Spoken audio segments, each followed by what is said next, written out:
Yeah, I got it.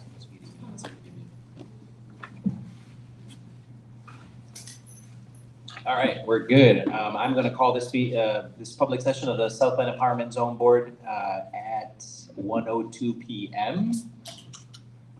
First, I will ask Rosa to do roll call. We'll start with our board chair, Sam Ventea, Present. Ryan Mathis, Present. Jeff Ray, Present. Sonia Watkins, here, Leslie Wesley, virtual either, right? So absent. Dwayne Wilson, Present. Stephanie Ball, she's not here. Karima Fowler, here. And myself. Excellent, thank you. Seeing that we have quorum, we'll continue our meeting. The first item on our agenda is I'll entertain a motion around the adoption of our agenda. So moved. Thank you, Jeff. Is there a second? I'll second. Thank you, Dwayne. Any questions, comments, changes? Seeing none, I'll call the question. All in favor, say aye. Aye. Any opposition? The one I do actually see, so that passes. I will see there is a typo on the public session of our agenda, and that's about the approval of our meeting minutes. So it is for our September 19th meeting that we are approving board meeting minutes. So I'll entertain a motion around our September 19th meeting minutes that have been provided to the board. So moved. Motion to approve. Thank you. Is there a second? Second. Any conversations, comments on the meeting minutes? One comment I'll make is as a quick apology. I know our last meeting, the audio did not stream, so apologies for that. But here is the minutes from that conversation that will go into the public record. All in favor say aye. Aye. Any opposition? Abstentions? Hearing none, that motion passes. Thank you very much. All right, next up on the agenda is me, board president report. A couple things to report out on. So I know we've got a couple months to celebrate this month. It's Dyslexia Awareness Month, Bullying Prevention Month. And then we recently passed out of Mental Health Awareness Week. I know we've been sharing materials and doing advocacy around all these important topics in our school buildings. And so I thank staff for doing that. The other one, I know we had mentioned it at our last board meeting. I know we're still in Hispanic Heritage Month. And so I'm excited about our event next Tuesday coming up to celebrate Hispanic Heritage Month with our families. And looking forward to doing that to help celebrate the end of Hispanic Heritage Month. So excited about that. And then also just to share, the board had an opportunity to tour Harrison today, hosting our meeting here. And so as the board chair and as board members in general, it's just great when we get an opportunity to be in our buildings, interacting with our staff, our teachers, and the students and families that we serve. So that was fantastic. Thank you to the staff who made arrangements for us to be able to be here and to give us tours and to get us around the building. Okay, so that's it for my report. Next up on our list is finance priorities. Is Rhonda online? I'm here. Thought Dr. Lewis was gonna report on this. Dr. Lewis, Yeah, sure. I can do that. Thank you. Okay, so for business services, this month we are doing an abbreviated report where we'll just talk a little bit about our finance priorities. So first, as I'm sure you are all aware, our revenue is generated by our enrollment. And so enrollment count happens twice a year, first in the fall around the end of September, early October, and then again in early February. And so that determines the funding that we get for the school year. So based on the October count, enrollment was approximately 1,758 students. That reflects a 13% decrease from the last school year. It is somewhat consistent with the larger trends that we are seeing. So South Bend wide enrollment across the city is down over 6%. And so A part of the decrease on our end as well reflects, which we've talked about before, wanting to be proactive with the facilities master plan and the boundary realignment that will occur in the coming months. We've already begun to make sure that students who are zone students last year are returning to their actual home school. And so you will see that some of that student loss reflects that we have sent students back to their home schools, again, which is a policy that we started talking about back in April. So given the decline in enrollment, the subsequent decline in funds, we've had to make a number of decisions which reflect the priorities for October. The first being we are currently doing a restructuring, restaffing, reorganization to reflect the enrollment.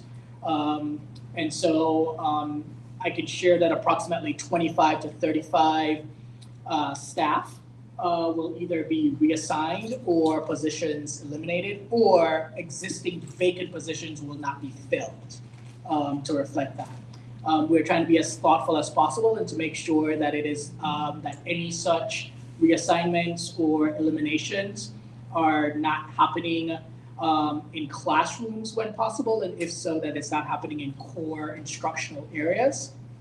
And then in places where we've made any such cuts or reassignments, we've been intentional and thoughtful to make sure that there are ways for us to continue to meet the needs without a gap being in place because of those changes. I will just also add that in addition to these changes reflecting the current conditions of enrollment, as a reminder, as I've been saying since my very first board meeting last September, that financial decisions would have to be made to reflect the eventual very closely approaching loss in ESSER dollars, et cetera. So we've been proactive in both instances to make sure that we can be financially sustainable and good stewards of public dollars. The next thing that, the next priority for the month of October, as you know, we purchase shared services from our partners, the district. And the costs that we pay for shared services typically reflect our enrollment. And so as our enrollment is approximately 13% less than what we anticipated, we will plan to get, or we've already begun actually starting preliminary conversations around making sure that our costs for shared services for this year reflects our actual enrollment. And so that will help our budget from the expenses side as well. And then finally, as the board is aware, we recently wrapped up the collective bargaining, and we have a tentative agreement. And so it was very important or vital, both for us and our partners on the district side, to have as accurate enrollment as possible so that we could forecast our financial position so that we could engage the union in a meaningful way, whether it was to discuss raises or base salaries or benefits. And so we've done that. We have a tentative agreement. The SBCSU Board of Trustees is expected to vote on said tentative agreement in its November meeting, and then we will subsequently ratify said agreement as well. So those are our financial or just really business services priorities, because I talked a little bit about finance and some personnel moves as well. Any questions or comments? I have a comment. I just want to commend the zone staff in terms of how they have participated in the process feedback on the budget, things of that nature, shared services, the teacher agreement, just working with Southland Schools as a partner, but also looking at the future to make sure that we come up with plans that are the necessary plans for the entire district, and not just like looking at one area or zone or just Southland Schools, but really being collaborative in this process. So thank you very much, Davion, Rhonda, and your entire staff. You guys have been great. Thank you, Karina. Any other comments on quick finance report? All right, seeing none, we will move on to our focus report. And today we are talking about social emotional learning plan. Good afternoon, everyone. I am Vanessa Davis, the Executive Director of Student Services, and as our board chair, Mr. Centellas has said, I'm going to be speaking with you all about social emotional learning. So before we begin and I get into this presentation, I want to first set the stage for this report. And so I would like you to think about a young person in your life and think about the things that you hope that they will be able to learn or be able to do in order to be successful in their future. So this next slide is giving us reasons why we should prioritize holistic student wellness in schools. And here are just 5 data points as to why social emotional learning is really important. As you see, they're listed from the top 1 in 5 children having a diagnosable mental health challenge, 37% of children with a mental health challenges dropping out of school, 70% of the children in the juvenile justice system having a mental health challenge, and suicide being the 3rd leading cause of death in children aged 10 to 24. And then the last one there, children with untreated mental health challenges perform poorly in school. And so those are some of the things that I'm going to touch on today in this presentation in regards to social emotional learning. So what is social emotional learning? Social and emotional learning is an integral part of education and human development. And as listed there, it is teaching our students to be able to apply the knowledge, skills, and attitudes so that they can develop into healthy adults. And so listed there, you have those knowledge, skills, and attitudes, which I'll go a little bit deeper in on the next slide, that social emotional learning tackles within our students. So this slide here shows the social emotional learning framework. And this is Castle's wheel. And it basically helps our schools consider those skills that I mentioned earlier that we need to focus on, and how we can create these supportive environments that promote our students' learning and development. And so if you notice there, they are called the Castle 5 in orange, green, and yellow. And so these 5 core social and emotional competencies can be taught and applied from childhood to adulthood and across diverse cultural contexts. So many school districts, states, and countries, they've used the Castle 5 to establish preschool and high school learning standards and competencies. Here in Indiana, we have the Indiana School Counseling competencies, which include academic, career, and social emotional development competencies.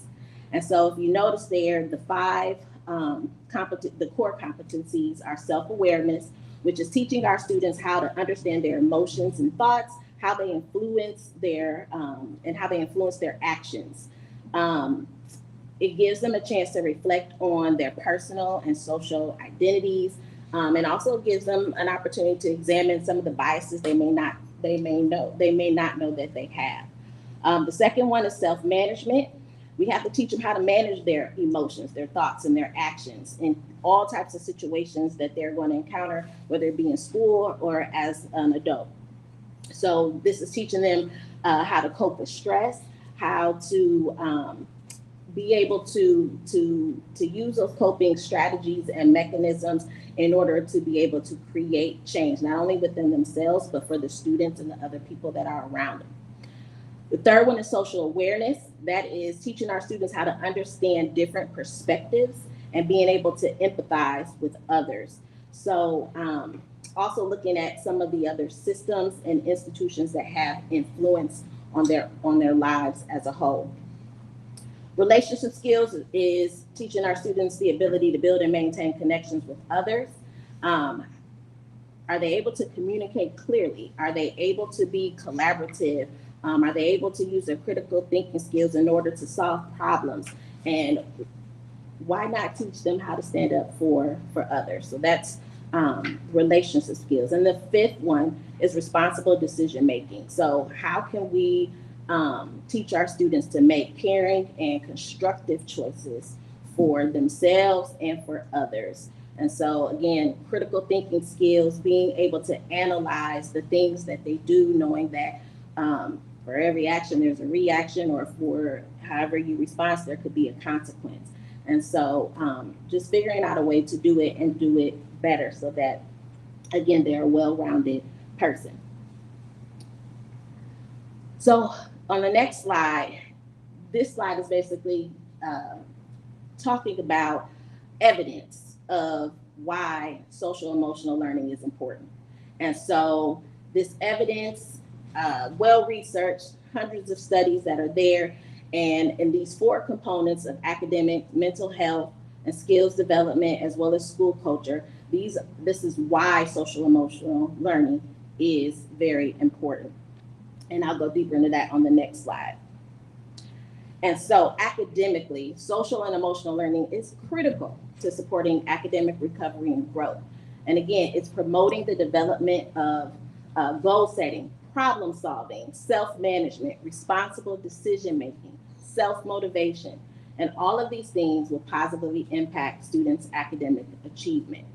And so some of those studies that are listed there have shown how social and emotional learning is a very powerful tool for academic achievement, which is why our students are in school. They're here to learn. Next slide. So social and emotional learning, it improves student well-being. And so what I want you all to understand about this slide is that social emotional learning and mental health, they're not the same thing. Social emotional learning increases social and emotional health, and it is a key aspect of mental wellness. And it creates multiple protective factors that act as a shield against risky behaviors and mental health challenges. And when you think about protective factors, social emotional learning is what helps students develop regulating their emotions, the problem solving skills that I mentioned. And in those environments, it's going to help improve their sense of belonging and the perceptions that they have about themselves, others, and school. It is also, again, important to distinguish that promoting mental wellness is different from treating mental illness. Okay, social emotional learning is not a way of treating or diagnosing mental health conditions. And so when we think about the role of our teachers, the role of our teachers in social emotional learning is building relationships, creating opportunities for all students to learn and practice skills that serve them well, not only in school, but also in life. And so again, social emotional learning does not replace mental health providers or therapeutic responses for children who need them. And so we have many partnerships within the zone that help our students with mental health. So social emotional learning also builds and strengthens skills that lead to positive future outcomes. And so research shows that social and emotional skills like motivation, communication, responsibility, leadership, teamwork, self-discipline, all of those things are linked to positive life outcomes. And these outcomes include what is listed there, educational attainment, success in the workplace, and future earnings. And developing these skills in childhood reduces the likelihood of future violent behavior, crime, and substance abuse. This next slide talks about creating safe and supportive environments. And again, the goal is to promote learning and well-being. And so again, a positive school climate when students are learning social emotional learning strategies. It describes conditions where students and staff feel respected, supported, and engaged. And research shows that positive school climates promote, again, academic achievement, future educational attainment, their mental wellness, and positive relationships. So having positive relationships with students also predicts teachers' occupational well-being according to the study that is listed there. Next slide. So moving towards building a path to success and the link between social emotional learning and young adult outcomes, on the left side of this slide, it shows the longitudinal impact of social emotional learning programming, and it provides helpful data that demonstrates the long-term benefits of social emotional, I should say SEL investments. The right side of the slide shows connections between SEL and future outcomes in school and life. This study, in this case, talking about kindergartners, was controlled.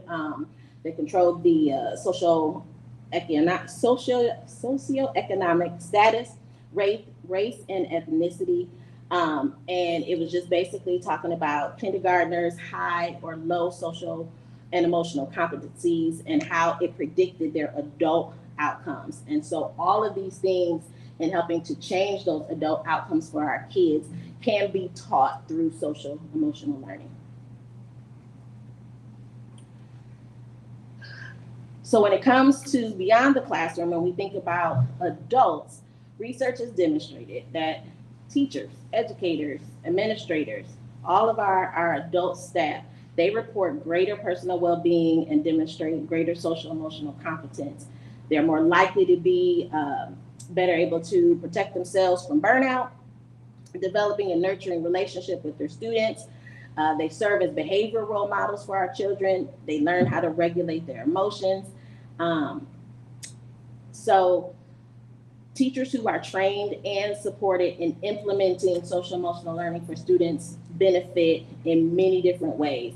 And some other research about SEL for adults is that it shows that the teachers are reporting greater efficacy for managing student behavior and higher levels of personal accomplishment.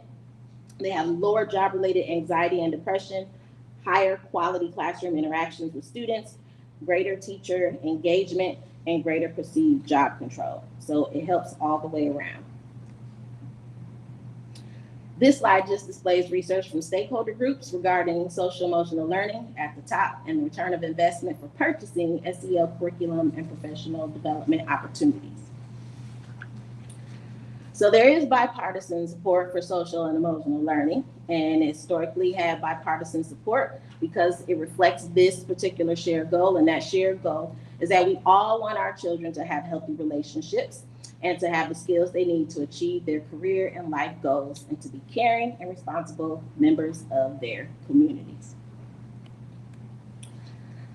So as I've given you some background and a lot of research on social emotional learning, we're going to dive into building resilient minds, which is the social emotional learning plan for the zone.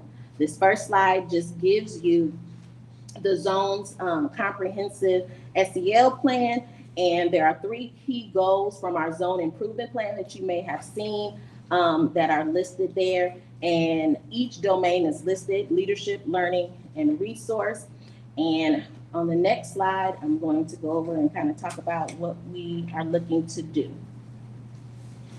So on the first goal that was listed there under the domain of leadership, and thinking about how we're going to unlock the potential and the power of SEL success for our students. The heart of our social emotional learning plan lies within the second step curriculum. It is a tier 1, meaning it's for all students, SEL curriculum. And again, it is designed for all students. As listed there, once we implement it, what is special about this second step curriculum is that it's educator facilitated. The students will experience relevant and real life experiences, and it is also progress monitored to see how well they are doing and reacting to the different things and questions that may arise. And so the remaining 4 bullet points are with input from our school admin, our teachers and staff, will help us meet this leadership goal that, again, is not only beneficial to our students, but also our staff. So under the domain for our learning goal, we have a strategic initiative to develop, implement, and monitor this comprehensive resource tracker. And as listed there, we're trying to increase access to local services and enhance the quality of life for our students and families. We're trying to make sure that it is in a centralized platform, and again, ensure that our students and families have the necessary tools to support them so they can thrive both academically and emotionally. And as we know, external resources and services play a very, very, very vital role in supporting the growth and well-being of our students and their families. And on my final slide, this last part is our resource goal. And so as part of our commitment to enhance SEL for our students and their families, we have established our parent resource centers, but we are trying to operationalize them. And again, these are going to serve as centralized hubs, providing parents with easy access to information, support services, and a wide range of valuable resources. The goal is to empower our parents so that they are able to support their children's needs socially and emotionally, as well as academically. I will say that my director of student wellness, who is actually here today, she and I will be attending the National Family Support Network's virtual training on developing and sustaining effective parent advisory committees coming up on October 23rd and 24th. And some of those outcomes that we'll be looking to bring back to the zone is understanding how these parent advisory committees can enhance their work with families and understanding the building blocks of developing and sustaining the effective parent advisory committees.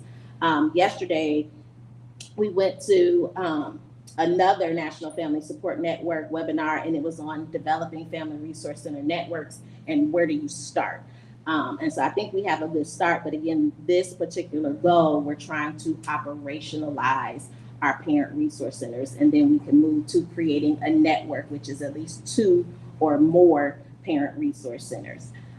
So again, we're trying to strengthen the homeschool partnership and provide parents with valuable resources. I will say we do have our first, and I don't know where that note went in there, but our first one coming up on the 24th of October at Wilson from 6 to 7:30 p.m. for our parents. And there's going to be a presentation through the Portage trustee, as well as Village to Village on trust-based relational intervention. And I will tell you, if you have never seen a presentation about trust-based relational intervention, I firsthand in my previous position as a building principal, it works wonders for social emotional learning, teachers building those relationships with students, and even helping parents be able to better understand their kids and serve them. And so this concludes my focus report on social emotional learning and the zone improvement goals. Questions? Yeah, thank you for that information. Especially in the end, if maybe I got it somewhere in communications, but the information on that presentation coming up would be great, so we make sure we can attend that.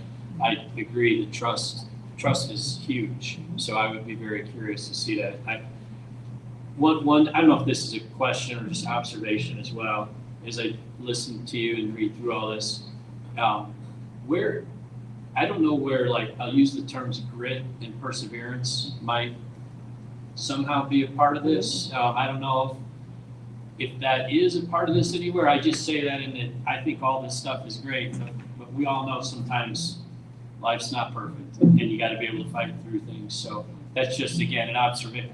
You're free to give some thoughts if you'd like, but it's an observation as much as anything. It is there. It's very similar when you think about literacy and you talk about students and their stamina and reading over so that they become fluent. being able to teach these skills to students and giving them opportunities to practice those skills, not only with the adults or the students, will help them be able to do exactly what you're talking about. And they say, or the research says, that when you the more opportunities and experiences that you give students in those types of situations, the more likely they are to jump in and tackle those things. Thank you. Yep.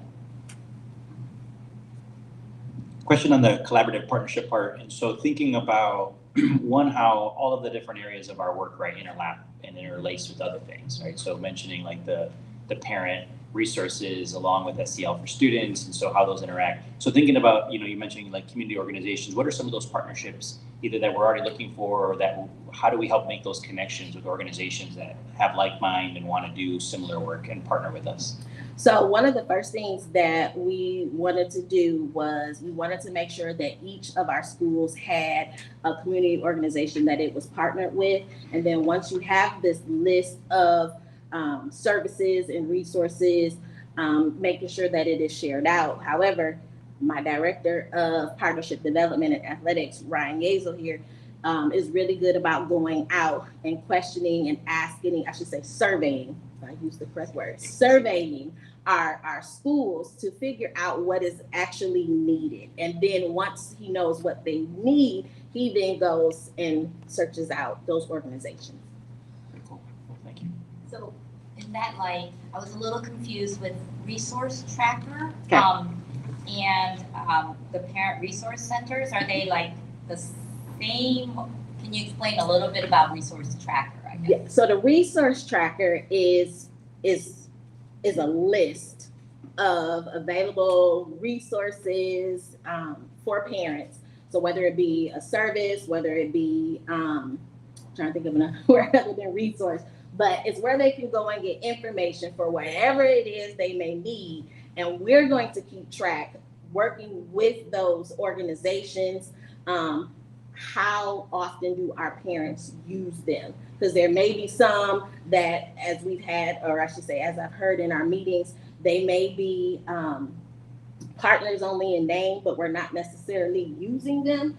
And so the resource tracker will allow us to see what services and get the data on what is being most needed by our parents and our families, where the Parent Resource Center is where our first upcoming, and y'all might help me out, what is it, family?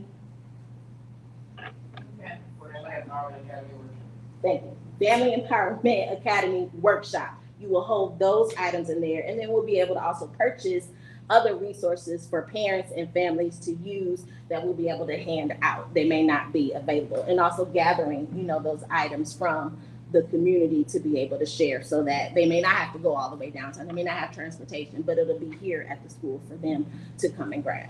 So there's the difference. In terms of, I'm sorry, are you talking like in terms of my kids don't have gloves, or we need toothbrushes? Are you talking about stuff like that, or are you talking in terms of something totally different? When you say we'll be able to hand out to them, I think it's a mix of both. But a Parent Resource Center is teaching parents how to better parent.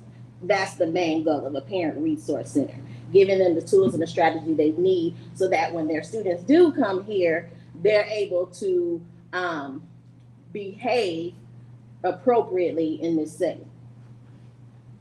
So the social workers, our family and community school specialists would do the backpacks, the gloves, the hats, and the coats. It's part of it, which we want our FACs to run the Parent Resource Center as part of their job description there. But it's a little bit more for our the adult members of our families.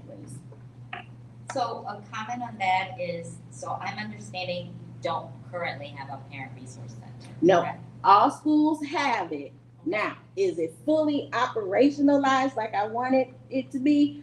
No, I will say there is an order. And so there's shelving that's been ordered. There's going to be food that will be in there for them to go out, the washers and the dryers, the refrigerators. There will be, all of those things will be in there. Each school has a designated space.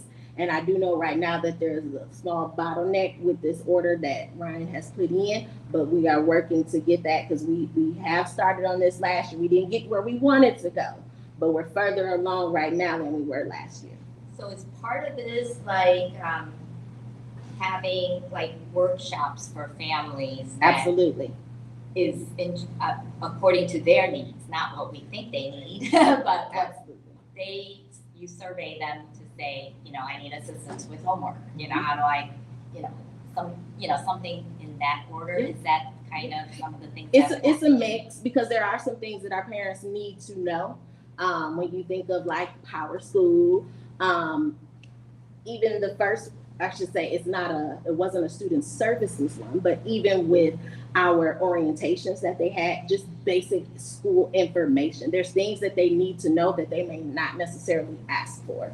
And so we have to provide that information so they know where to go, even though on some of them, yes, it will be, because it's better to be able to provide the support to parents for things that they need instead of just giving them things, because then it's just, yeah. So helping them to be resourceful. Basic, yep, that's it. What's the first session topic? The first session topic is going to be on a presentation from the Portage Township trustee, and I'm trying to remember at the bottom. I got the TBR down. Okay, so each of these workshops is going to have a resource moment where a community resource partner is going to come in and do a 15-minute kind of announcement presentation of resources that are available, followed by the meat of the workshop. And this one is TBRI, so Village to Village is a presenter on trust-based relational intervention. So they'll be there teaching correction with connection, how to work with your students, especially when they're experiencing emotional dysregulation, how to walk with them through the middle of that and still parent. Potentially, if you haven't, can you share any of the other upcoming sessions that you're working on? Absolutely, we can share those. The announcement for this one is scheduled to go out on Monday. So I think I would say one of the other things that we were looking into, I believe his name is Mr. Noth, it's with a K, got an interesting email. And so one of the things that I shared with my team members, and I think it was in one of your board meeting newsletters, there's a program to where they can offer more money for our parents and families who receive Medicaid and Medicare, so additional $125 to $150, as well as some other monies for other services, like the water bill and the light bill. And so trying to get him in to do a presentation, but not kind of in my position, overstepping with my team, making sure that it fits on the calendar the way that they want it to go. So that's one other one that I can give you right now. Can I clarify one more thing about the resource tracker? We had a great meeting with the United Way earlier, and they have their one roof resource centers around. The United Way has been fantastic, and they're willing to share, and they have shared their database of community resources with us. Barry and Sam were really helpful in that.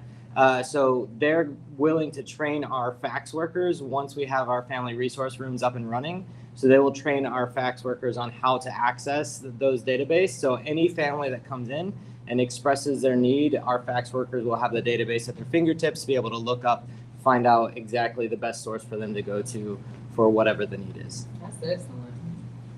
Yeah, thank you, Ryan, for saying that.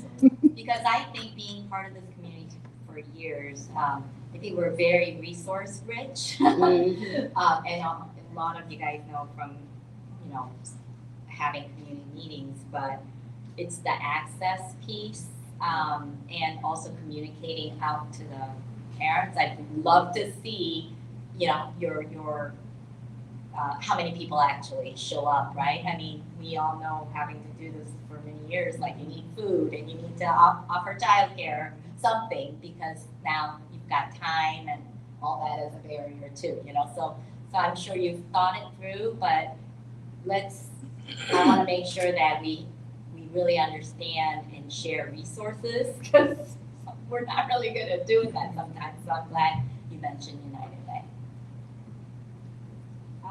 I like the idea of how you guys are handling this, because I recognize that for some families, some of these things are kind of overwhelming. You know, like you said, we're very resourceful, but where do you start? So I really like your approach in kind of breaking it down and bringing the groups together in the individual schools, because the families know each other, and once you know each other, you trust each other, it's more likely you can depend on each other to learn from each other. So I really appreciate what you're doing.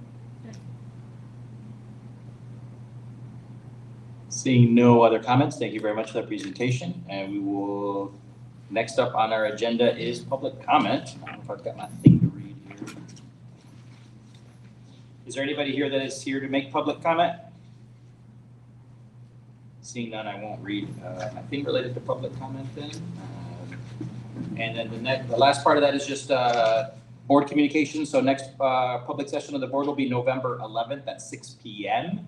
Also a reminder for the board, the Hispanic Heritage Month program next Tuesday, and there are other things that I know have been sent to our calendar for ways to engage in the schools. I know it's always a great opportunity for us to do that when we have time. Thank you, Dr. Lewis and staff and team for putting together our meeting today. And with that, seeing.